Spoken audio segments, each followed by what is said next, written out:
saw the eyes before I heard the breathing. Okay? They were pressed against the glass, inches from my face, wide open and unblinking. I knew then that whatever was watching me had been there for a long time.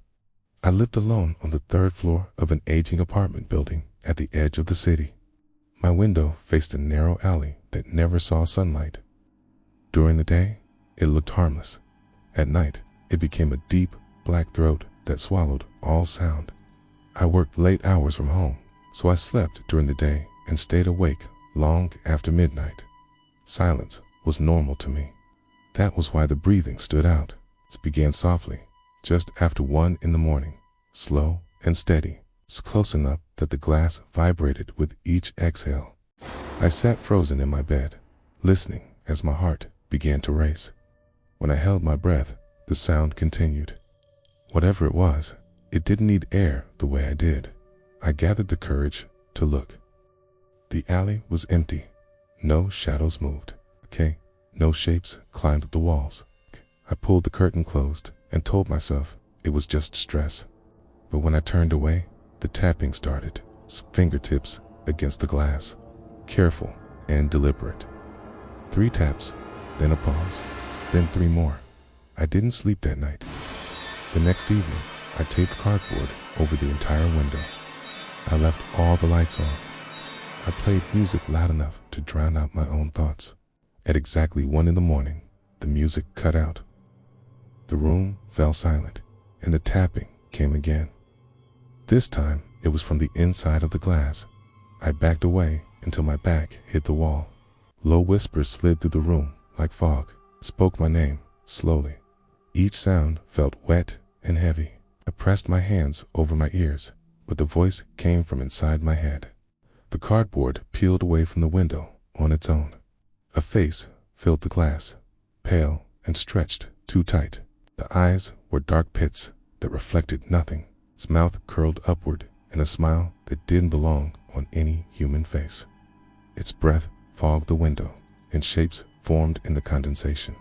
Symbols, circles, marks that hurt to look at, screamed, and the lights went out. When they flickered back on, the window was empty. The cardboard lay on the floor, ripped to pieces. My phone had no signal. I spent the rest of the night huddled against the door, just waiting for morning. I called in sick the next day and started searching for answers. I learned the building had been empty for years before I moved in. A woman had lived alone in my unit. Neighbors complained she stared out her window every single night. Then, one morning, she was gone. No body was ever found.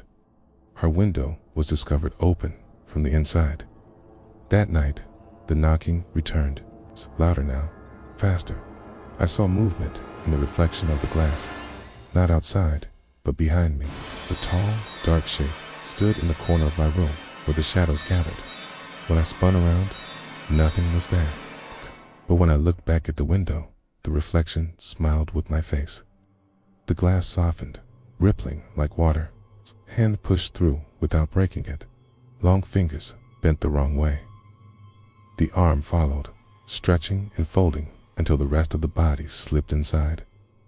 It stood upright, slowly, as if learning how to move. Its head tilted as it studied me. Its mouth opened, and my voice came out. I watched you for so long. I ran into the hallway. The lights flickered violently. Doors slammed shut as I passed. The whole building groaned like it was waking up. I reached the stairwell and found it was longer than it should be. The steps just kept repeating. The walls seemed to close in. Heard footsteps behind me, matching my pace perfectly. I burst out into the lobby and slammed through the front door. The alley stood before me. I realized then the window had never faced outside. It faced this place, a space between worlds. A thin place where watching was easy. The thing stepped out beside me. Its shape shifted like smoke. Faces appeared across its skin. Some were familiar, some were my own. It told me the window was a door. It told me that noticing was an invitation. It felt cold hands on my back, pushing me forward. The alley opened up like a mouth. I woke up in my bed at sunrise. Birds were chirping outside. The window was normal, clean, closed. I laughed until I cried. Okay. Then I saw the fingerprints on the inside of the glass. Okay. I moved out that day. Now I live somewhere bright, with wide streets and constant noise. I avoid windows at night. But still, sometimes I see reflections that move when I don't. And last night I heard tapping. 3 taps, then a pause, then 3 more. It came from the mirror. Thank you so much for listening. If you enjoyed this story, please hit that like button and subscribe for more content just like this. Stay safe out there.